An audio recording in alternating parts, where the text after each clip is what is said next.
Hello and welcome to the Road to National series. Within this series, I'm going to try and qualify and compete in the British National Powerlifting Championships within raw powerlifting. Now, each episode within this series is going to show you some aspect of my diet, my lifestyle, but mainly my training leading up to try and compete. And there's going to be some sort of educational topic to go alongside this. So I'm going to cover things like my programming and how I'd advise you program, the max effort method, the dynamic effort method, why I utilize those methodologies, how I would advise you program accessories, how intensely you should be training your accessories, how much volume I'd advise, as well as specific things like pieces of equipment for a home gym if you're thinking of building that, what you should do whether you're injured or sick, or if you're going on holiday, how to manage that. There's going to be a wide array of topics that I'm going to cover, and if you think of any topic that you want me to cover, comment it down below. But without further ado, let's get to it. So today I'm going to be taking you through a dynamic effort lower workout, and later on in the video I'm going to be talking to you about GPP and work capacity. GPP stands for General Physical Preparedness. I'll cover more of that later, but first, this is me doing my dynamic squats for the week. I'm doing 5x5 at 80% total 1 rep max, that's band plus bar weight.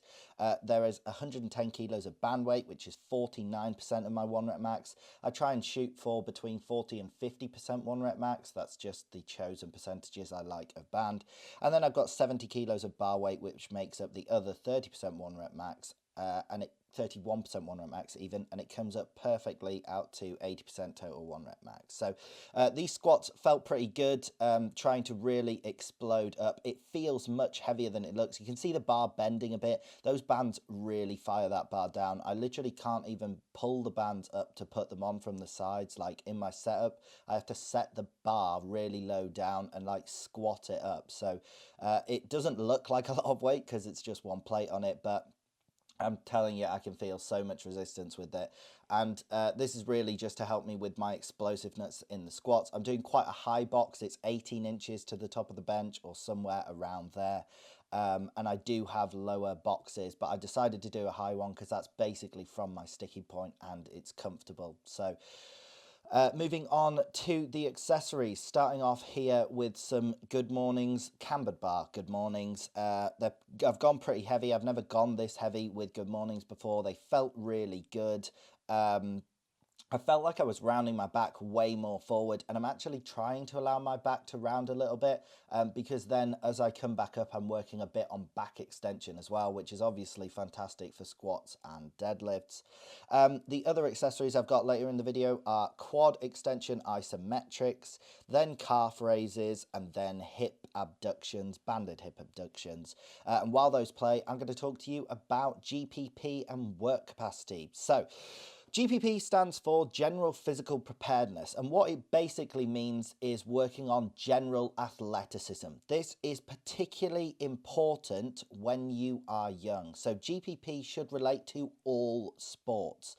You know how some people going through school are just born athletes, or even just through life, they're good at one sport, they're good at all sports. Well, that is because they have great GPP, and it's because fundamentally sports are performed with your body. So GPP is working on the qualities of your body, general athletic qualities that are applicable to all sports. So your strength, your speed, your balance, your coordination, your hand-eye coordination with balls, your proprioception, how supple you are, what is your balance, I might have said that one already. All of these physical qualities, your precision, your ability to basically be accurate, all of these qualities are tested through different sports. Now, there are some sports that clearly test more than others.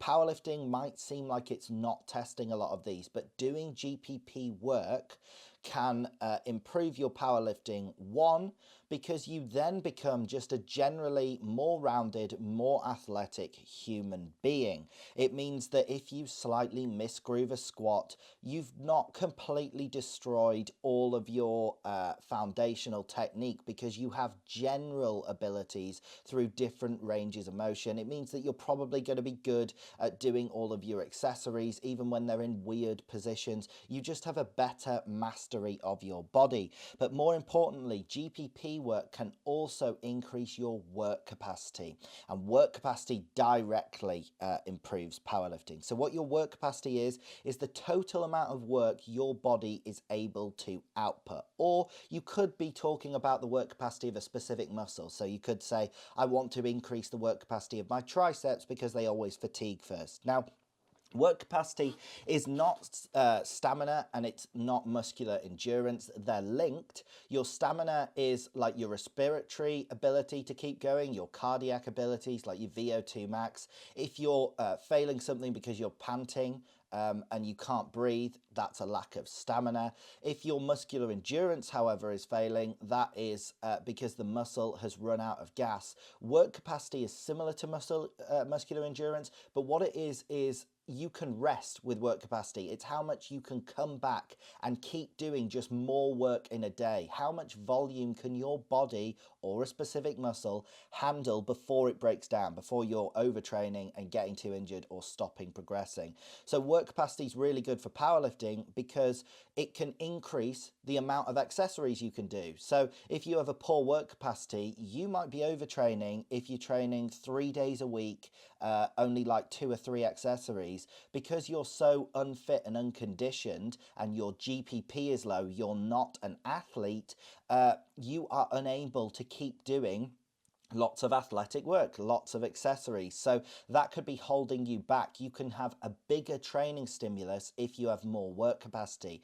But the other things it'll allow you to do is rest faster in between sets. You should recover your strength quicker. Now, this is applicable to training, but also to competition. You have 9 attempts throughout the day in a powerlifting competition, 3 squat, 3 bench, 3 deadlift, and then max effort attempts. If you have a high work capacity, you can recover your strength in between attempts very well. And remember, you should be going up in attempts. You should be approaching your 1 rep max more and more each attempt. It's actually getting harder.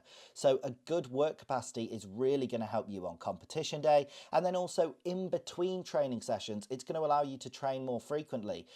I'm training my legs here 3 days a week on Tuesdays, Thursdays, and Saturdays. If my lower work capacity was really failing, there's no way I could train that frequently. Now, I don't go as hard as I absolutely could, and I'm debating dropping to 2 lower days a week and training a bit harder, but I still train pretty intense, as you can see in this video.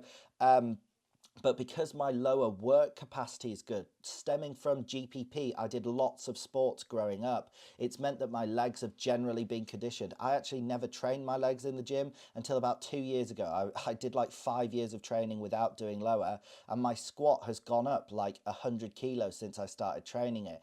But it's because my general athletic qualities of my legs have allowed me to train them and improve so much. So that's the concept of GPP and work capacity. It can be exceptionally vital for powerlifting and strength sports. Also, if you're doing something like strongman, when they have like a deadlift for reps in like 75 seconds, that's basically a test of work capacity, what the total amount of work you can do in 75 seconds is. Or when they have like a loading medley, most of strongman really, it's like it's ultra heavy CrossFit.